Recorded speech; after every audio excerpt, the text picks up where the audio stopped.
ጋይስ እንዴት ናችሁ እናንተ? ብሩኬ ሀይሚን ግን ምን አይነት ሰርፕራይዝ ሊያደርጋ ነው? ሁልሽም ሆድሽን ሲበላሽ ነው ያደረ። ሆዳችሁን እየበላችሁ ነው። ትልቅ ሰርፕራይዝ አለ።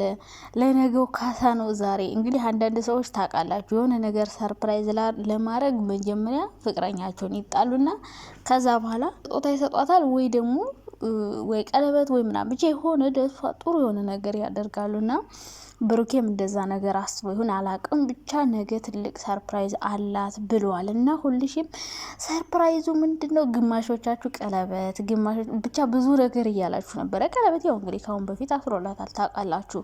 እንግዲህ አሁን ደግሞ በጓደኞቹ ፊት ያው ፍቅረኛሞች ከሆኑ በኋላ ከዛ በፊት እንግዲህ ለስራ ነው ማለት ነው። እኔ ሪል መስሎኝ ነበረ። ከዛ በፊት ለስራ ነው። አሁን ግን የእውነት ሪል እንደ ፍቅረኛ ቀለበት ሊያደርግላት ሊሆን ይችላል። እንግዲህ ሊሆን ይችላል ነው። ቀለበት ግን እኮ የሚደረገው ማለት መጀመሪያ ሽማግሌ መሰለኝ የሚላክ አይደለ ነው። መጀመሪያ ቀለበት ነው፣ ከዛ ቀለበት፣ ከዛ ደግሞ ሰርግ ይመስለኛል። እንደዛ ነው ብቻ አላቅም። ግን ታውቃላችሁ ሀብና ናኒ ሊጋቡ ነው፣ ሽማግሌ ምናምን ሊላክ ነው እያሉ ባለፈው ፍራንክ ቪዲዮ ላይ ሲሰሩ አይቻለሁ። እና እሷ እየተመረቀ ስለሆነ ስትመረቅ ነው እንጋባለን ብሎ ቀጠሮ ያዙት። በእርግጥ አብረው እየኖሩ ነው፣ ግን የሆነ ለእናት ለቤተሰብ ክብር ነገር ይመስለኛል። እና እነሱ ጋር አብረው ምናልባት ሊጋቡ ይችላሉ። ግን አሁን ቶሎ የመጋባት እቅድ ያላቸው አይመስሉም፣ ሀይሚና ብሩክ ማለት ነው። ትንሽ መጠናናት ምናምን የሚፈልጉ አይነት ይመስላሉ።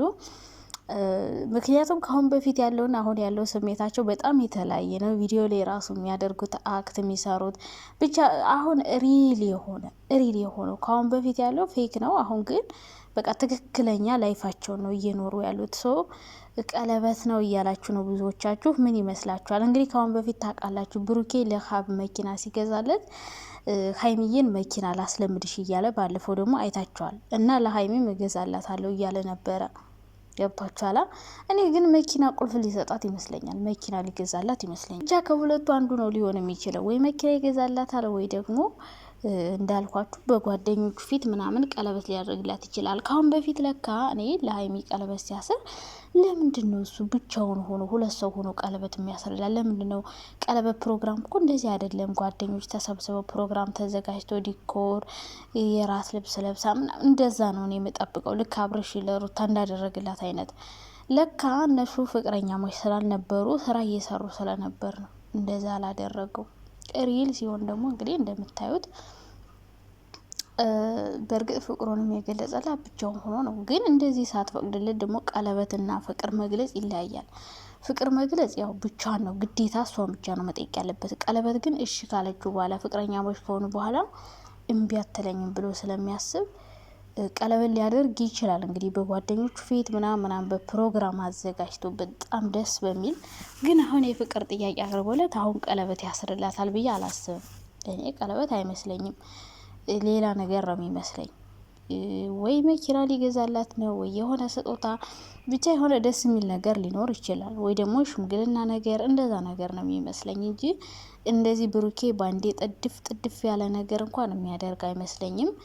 ምክንያቱም አሁን ሪል ነው፣ ፌክ የሆነ ነገር አይደለም። ካሁን በፊቱ እንዳለ ወይ ለስራ ወይ ለቪው ምናምን አይደለም፣ ትክክለኛ ነገር ስለሆነ ትናንት የፍቅር ጥያቄ አቅርቦላት ዛሬ ቀለበት። ሀይ 2 አመት ሙሉ ፍቅሩን ሳይገልጽ የኖረ ሰውዬ 2 አመት ሙሉ አፈቅርሻለሁ ለማለት ተቸግሮ የኖረ ሰውዬ አሁን እንዴት ነው ባንዴ ለሀይሚ ቀለበት የሚያስረላት?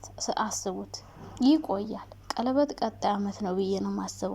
ሲጀምር እንደዚህ ፍቅረኛሞች ከሆኑ በራሱ በቂ ነው ለኛ። ከዚህ በላይ ሌላ ምንም ነገር የለም። ምክንያቱም ነገ መጋባታቸው አይቀርም፣ አብረው መኖራቸው አይቀርም። ሁሉም ሰው የሚፈልገው የነበረ ሀይሚና ብሩክን ማለት ነው። ሪል ይወዳታል አይወዳትም፣ በቃ ይሄ ነው በቃ እንደዚህ። እሷም የእውነት የውስጧ እንድታወጣ እሱም የእውነት የውስጡ እንዲወጣ እንደሚዋደዱ እኮ ያስታውቅባቸዋል።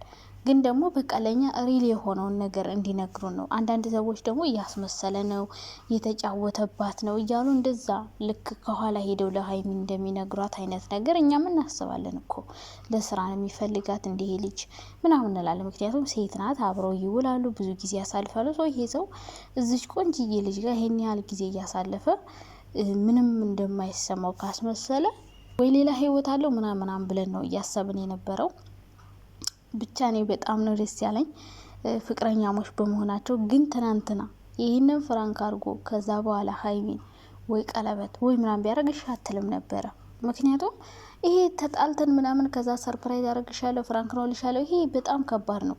እንዲህ የልጅቷን ልብ ካደማችሁ በኋላ ካዘነች በኋላ ልቧ ከተሰበረ በኋላ መጥተህ አይ ፍራንክ ነበር እኮ እውነቴን አይደለም እየቀለድኩ ነበረ ብትላት ለእሷ ይሄ ቃቃ ነው፣ እቃቃ ማለት ነው። ስንት ነገር ታስባለች እንደዛ ባልካት ሰዓት ሰዎች የሚዘባበቱባት ሞራል ውድቀቷ፣ እሷ ደግሞ የእውነት እንደምትወድ ስሜቷን ተናግራ ምናምን ነው። በጣም ማይደረግ ፍራንክ ቢሆን አይደረግም። እንደዚህ አድርጋ የሆነ ነገር ብታረግ ልትቀበል አትችልም። ከምንም በላይ የልቧ ስብራት ሞራሏ ምናምኗ ብዙ ነገር አለው። ሶ እንኳን እንደዛ አላደረግ ብሩኬ ማለት ነው። እንደዛ አድርጋ ቢሆን በጣም ከባድ ነበር። የምር የምታደርገው ነገር ተቀባይነት አይኖረውም። በዛ ላይ ተመልካች እንዴት ሊናገር እንደሚችል እና ብሩኬ እንግዲህ ያው ብሩኬን የመሰለ ሼበላ ቆንጅዬ ባል ስላገኘሽ አንቺም ደስ ብሎሻል፣ እኛም ደስ ብሎናል። ደግሞ ለሌሎች ሰዎች ደግሞ ለልጃቸው ሊያጋቡ የነበሩ ሰዎች ደግሞ አዝነዋል። በጣም እናዝናለን። ከፈልጋችሁ እናስተዛዝናችኋለን። እንዴት አይነት ራስ ወዳድ ሰዎች ብትሆኑ ነው የምር። ኧረ በስመ አብ! ኧረ ሀበሻ እንዴት እሱ እንደዚህ ተንከባክቦ ጠብቋት፣ ከስንት ሰው ጠብቆ ማንም እንዲነካት አይፈልግም እኮ ብሩኬ እኮ ውይ የሀይሚ ዘበኛ በሉት።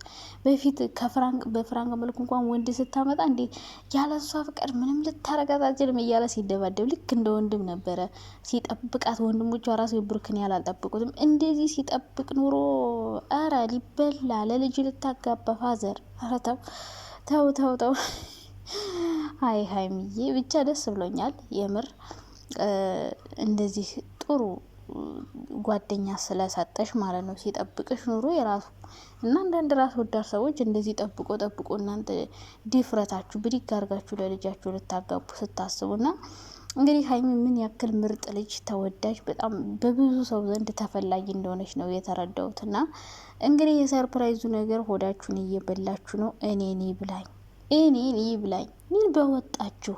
ምን በወጣችሁ ማታ እናየዋለን። አዶናይ እና ጃኒ ተለያዩ ብላችሁ ያለቀሳችሁ እኔ እኮ የማዳም ቁመ ኧረ ተው አታሰድቡን። ኧረ ተው እንዲህ እንደሱ ቢዝነሳቸውን እየሰሩ እናንተ ምን ሆናችሁ የምታለቅሱ ከብቶች? እንዲሁ አንዳንድ እኮ ጅል የማዳም ቅመሞች እኮ እውነት አናስብ እኮ ጭንቅላታችን የተዘገነ ምን አገባሽ እያንዳንድሽ ያልበላሽን የምታቂ ተለያዩ አልተለያዩ እንዴ? ይልቁንስ ቲክቶክ ዩቲዩብ ምናምን ስሩ፣ ሸቅሉ፣ አሳድጉ ቻናላችሁን፣ ሶሻል ሚዲያ ላይ ተንቀሳቀሱ፣ ኢትዮጵያ ሄዳችሁ እንድትሰሩ ማለት ነው። እና ሰርፕራይዙ እንግዲህ እኔ የምገምተው ቀለበት አይመስለኝም።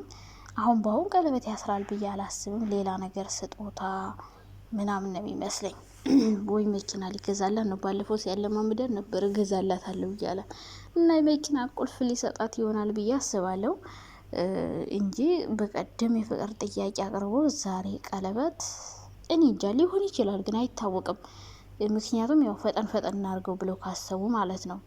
እንግዲህ እናንተ ደግሞ ግምታችሁን አስቀምጡ። ምን ይሆናል ብላችሁ ታስባላችሁ?